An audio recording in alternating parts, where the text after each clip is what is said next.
Bismillahirrahmanirrahim. Assalamualaikum warahmatullahi wabarakatuh. Apa kabar teman-teman? Semoga bahagia dan semangat selalu.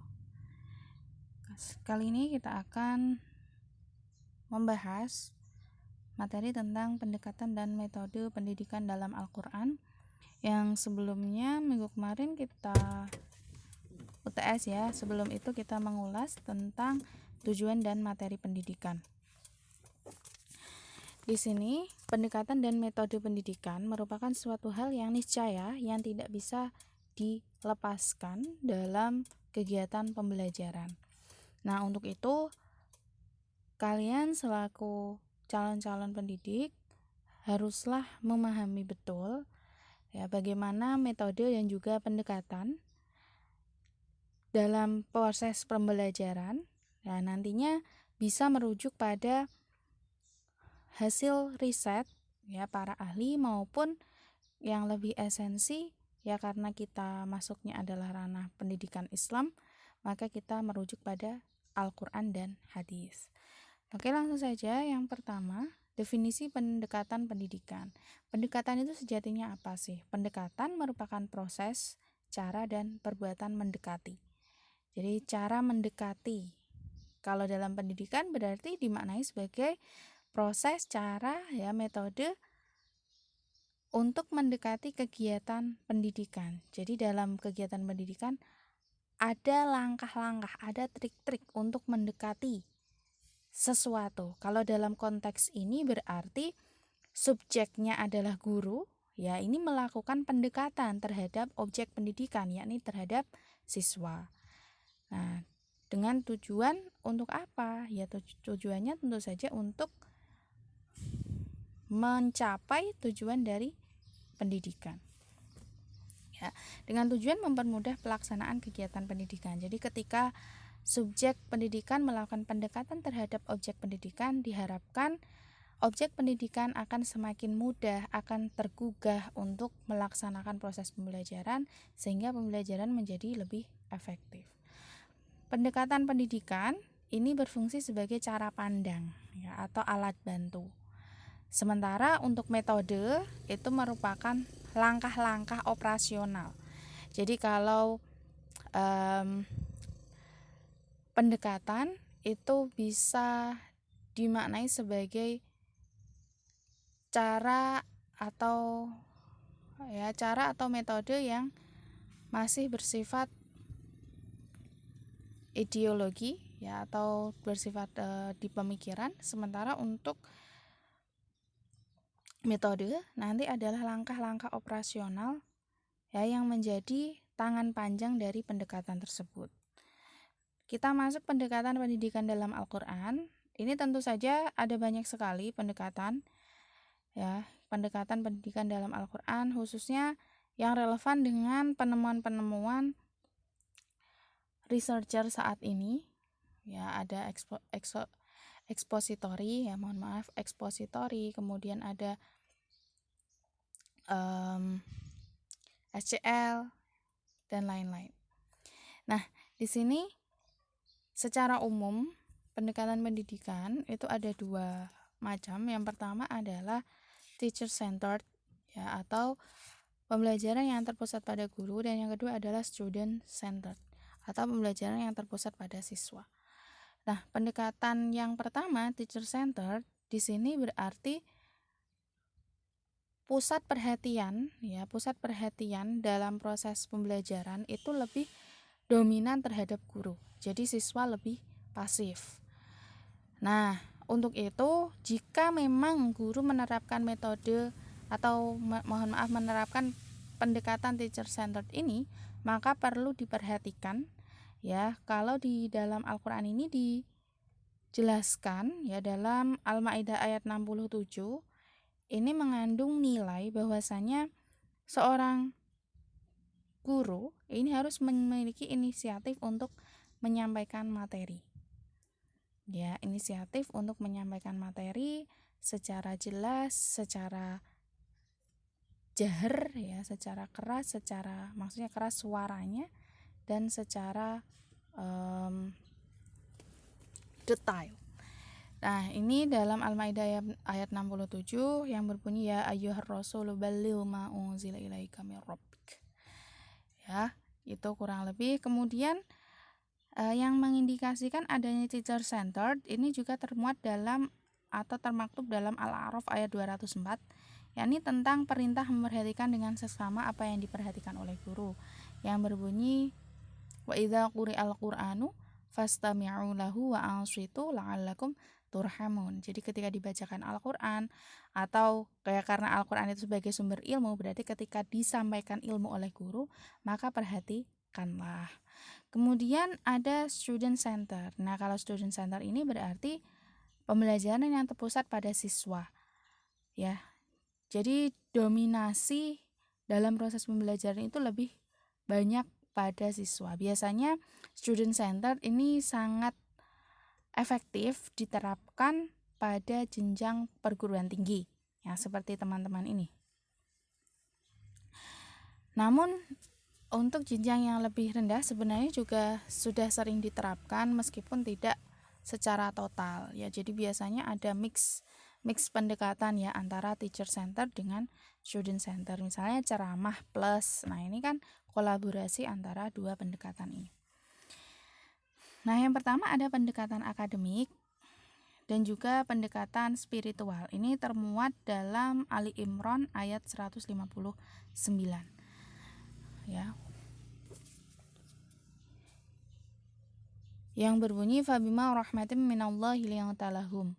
Ya, itu yang menyatakan ada nilai-nilai di situ, ada nilai-nilai afeksi, jadi kelemah lembutan, kemudian juga ada sikap pemaaf dari seorang guru, wasyawirhum fil amr, dan juga musyawarah. Nah, ini mengindikasikan adanya guru memberikan kesempatan kepada siswa ya untuk menyampaikan pendapat. Nah, jadi tidak hanya semua harus guru yang menentukan, namun juga memberikan peluang, memberikan kesempatan kepada siswa untuk menyampaikan gagasan mereka. Dan juga ada pendekatan spiritual ya, yang di situ tercantum dalam surah Ali Imran tersebut bahwasanya nabi atau seorang guru ini juga harus memberikan doa kepada siswa serta memberikan wejangan untuk tawakal kepada Allah.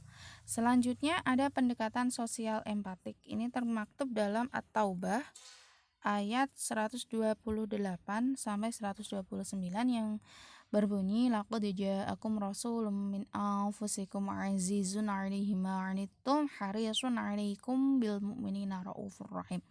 Fa yang tawallau faqul hasbiyallah ila akhiril ayat.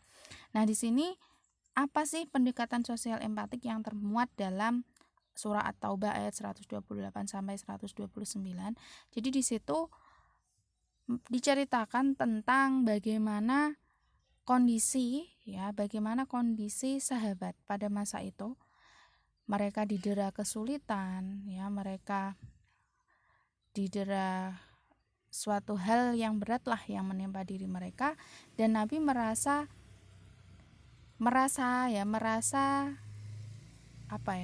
bahwa beliau juga merasakan hal yang sama seperti mereka. Jadi tidak hanya mereka sahabat ini kan posisinya sebagai siswa ya, sebagai siswa atau peserta didik dari Nabi. Tidak hanya mereka para sahabat yang merasakan kesedihan, yang merasakan kepedihan, namun Nabi juga merasakan apa yang mereka rasakan. Nah, ini perlu juga diterapkan ya pada saat guru melaksanakan kegiatan pembelajaran. Jadi harus mengembangkan sikap sosial empatiknya. Masuk pada metode pendidikan. Ya, kalau kita tadi sudah mengulas metode pendidikan berarti sifatnya lebih operasional. Metode pendidikan dapat dipahami sebagai cara sistematis ya yang digunakan untuk memudahkan dalam pelaksanaan suatu kegiatan. Kemudian kalau dalam proses pendidikan berarti cara kerja sistematis ya untuk mencapai tujuan yang dilakukan dalam bidang pendidikan. Adapun menurut Asy-Syaibani, ya mohon maaf itu ada typo sedikit ya.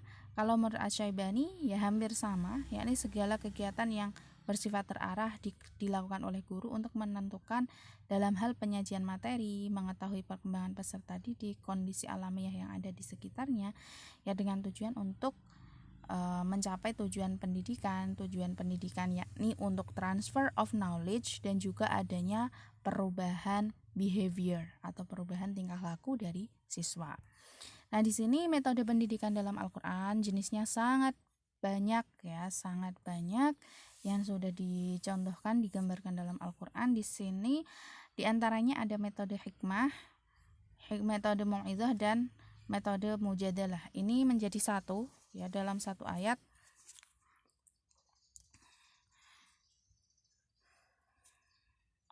Yang berbunyi ud'u ila sabili rabbiki bil hikmati wal mau'izatil hasanati wajadilhum billati hiya ahsan. Nah, di situ mengisyaratkan bahwasanya metode atau cara yang ditempuh dalam kegiatan dalam proses pembelajaran ini bisa menerapkan metode hikmah.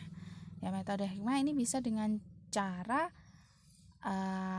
guru menyampaikan suatu materi, kemudian siswa bisa memetik hal apa sih yang penting dari apa yang disampaikan oleh guru tersebut.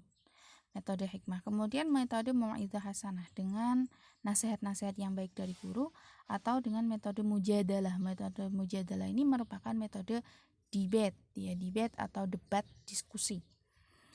Jadi itu bisa diterapkan oleh guru sehingga pelaksanaan pembelajaran tidak monoton. Jadi tidak hanya terpusat pada guru saja, tidak hanya full terpusat pada siswa saja, namun bisa dikolaborasikan. Nah, yang paling sering kalau metode konvensional itu kan terpusat pada guru ya. Pendekatannya terpusat pada guru, sehingga metodenya juga itu-itu saja. Misalnya hanya ceramah-ceramah saja, tidak memberikan kesempatan siswa untuk mengelaborasi kemampuan dirinya atau mengajari siswa untuk berpikir kritis. Kemudian ada metode amsal atau metode contoh. Ya, jadi dengan pemberian contoh. Guru sangat penting ya, dalam konteks ini guru sangat penting untuk memberikan contoh-contoh yang real. Jadi ketika misalnya kalau kalian PGMI tematik tentang ada materi IPA misalnya. Nah, kalau misalkan hanya secara teoritik saja, maka siswa akan sulit untuk mencerna. Nah, maka teman-teman bisa lebih kreatif atau inovatif untuk menyajikan contoh-contoh yang ada di sekitar mereka, sehingga mereka bisa melihat secara nyata, oh berarti teori gravitasi itu seperti itu ya contohnya, misalnya kelapa jatuh atau dan lain sebagainya lah yang bisa teman-teman jadikan sebagai contoh. Dan di dalam Al-Quran sangat banyak sekali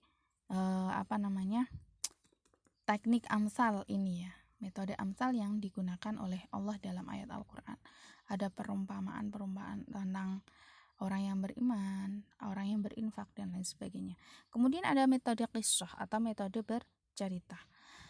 Nah, metode bercerita ini juga penting ya, karena biasanya ketika ya mau'izah atau nasihat secara langsung itu sulit untuk diterima, maka dengan metode bercerita secara tidak langsung mereka akan menangkap nilai-nilai religius atau nilai-nilai akhlak yang barangkali teman-teman ceritakan dalam cerita tersebut. Begitu. Jadi secara tidak langsung mereka mendapatkan mau'izah namun melalui sebuah cerita, atau bisa dari cerita-cerita umat terdahulu atau cerita-cerita yang ada di sekitar mereka ya. Kemudian metode istifham, yakni dengan menstimulasi siswa menggunakan pertanyaan-pertanyaan. Ya, jadi sebelum pembelajaran dimulai ditanya dulu, sudahkah kalian paham tentang ini? Sudahkah kalian tahu apa yang kalian tahu tentang ini? Jadi ini bisa menstimulasi siswa untuk supaya lebih berpikir dan juga keingintahuan mereka itu menjadi lebih tinggi saat mereka diajak berinteraksi oleh guru. Ya, kemudian ada metode tausiyah. Ya, metode tausiyah hampir sama dengan mau'izah, namun sifatnya lebih lebih akrab gitu ya untuk tausiah. Di sini kalau di dalam ayat Al-Qur'an termaktub itu lebih mengarah pada penyebutan ya bunaya. Jadi pendekatannya lebih halus ya dan juga mengena. Dan berikutnya ada metode rihlah. Metode rihlah atau karya wisata. Jadi siswa selain belajar di kelas juga sangat penting untuk diajarkan melihat situasi atau kondisi yang ada di luar kelas atau bahkan yang berada di jauh dari lingkungan sekolah. Nah, tujuannya apa? Tujuannya supaya mereka memperoleh pengetahuan baru dengan memperhatikan hal-hal yang ada di alam sekitar mereka. Ya, yang ada di alam ini. Misalnya sebagai contoh tentang proses perubahan ulat menjadi kupu-kupu. Nah, ini tentu saja siswa akan terbayang, hanya membayangkan saja ketika guru menerangkan. Nah, akan lebih berkesan lagi ya ketika siswa ini diajak untuk mengunjungi pabrik ulat sutra, misalkan pabrik kain sutra. Di situ nanti ada proses dari pembuatan atau proses perubahan ya dari ulat sutra itu menjadi kain. Nah, itu akan ada nilai plus dan juga sangat berkesan bagi siswa. Dan juga ada metode qiraah. Metode qiraah ini berarti guru membacakan. Ya, pembacaan yang dilakukan oleh guru ini sangat penting supaya siswa juga bisa meniru. Ya, apakah bacaan siswa itu benar atau salah? Ini bisa ditentukan dari pembacaan atau pengajaran ya mulai membaca yang dilakukan oleh guru tersebut. Ini termaktub dalam surah Al-A'raf ayat 175-177, Watslu 'alaihim naba'al ladzi atainahu ayatina fansalakha minha. Ya ila akhiril ayat. Lalu apa sih urgensi pendekatan dan metode pendidikan? Nah, jadi adanya metode dan juga pendekatan pendidikan ini tujuannya atau urgensinya, tingkat kepentingannya adalah menarik perhatian dan memotivasi siswa untuk belajar. Jadi semakin variatif metode, maka ketertarikan siswa juga semakin besar. Semakin monoton metode, maka ketertarikan siswa juga akan rendah. Begitu kira-kira. Lalu membimbing siswa dengan cara yang tepat sesuai dengan karakter dan juga gaya belajar masing-masing. Ya, dengan adanya metode pembelajaran ini dapat menstimulasi dan juga memfasilitasi peserta didik sesuai dengan gaya belajar dan juga karakter masing-masing. Misalnya, ya kalau yang mereka itu suka dinasehati, maka bisa menggunakan metode mau'idhah. Atau mereka yang lebih suka diberikan cerita, maka akan cocok nanti diterapkan pula metode qisah dan lain sebagainya. Berikutnya tercapainya prestasi belajar yang maksimal ya. Jadi ketika siswa antusias, siswa paham materi yang diajarkan, maka prestasi juga akan tercapai dengan maksimal. Berikutnya terwujudnya manusia yang menguasai ilmu pengetahuan sekaligus berakhlak. Nah, ini sangat penting ya karena dengan adanya pendekatan-pendekatan yang dilakukan oleh guru ya, pendekatan yang humanis, pendekatan yang halus, pendekatan yang sifatnya sabar gitu ya istilahnya, ini nanti akan memunculkan secara sadar maupun tidak sadar dalam diri siswa nanti akan terpicu juga untuk melakukan sebagaimana hal yang dilakukan oleh guru. Jadi ini berimplikasi tidak hanya pada ilmu pengetahuan namun juga akhlakul karimah. Beda ketika guru ini sifatnya keras, galak. Nah, nanti juga siswa tidak akan respect terhadap guru yang bersangkutan. Serta yang terakhir memberikan kesempatan kepada siswa untuk bisa berpikir kritis dan inovatif. Khususnya dengan menggunakan metode-metode mujadalah tadi ya, metode debat, metode diskusi, kemudian juga metode rihlah, biasanya ada tugas untuk observasi. Nah, ini akan meningkatkan daya kritis siswa dalam kegiatan pembelajaran. Maka bisa disimpulkan bahwa pendekatan dan metode pendidikan ini sangat penting untuk mengembangkan kemampuan dan mengembangkan pula ketertarikan peserta didik. Serta seyogyanya guru harus menerapkan metode dan pendekatan yang variatif dan dapat disesuaikan dengan kondisi serta kemampuan peserta didik. Baik, terima kasih. Saya kira cukup itu. Nanti apabila ada hal yang ingin ditanyakan atau didiskusikan, kita lanjutkan ya. Mohon maaf apabila terdapat kekurangan. Wa'alaikum warahmatullahi wabarakatuh.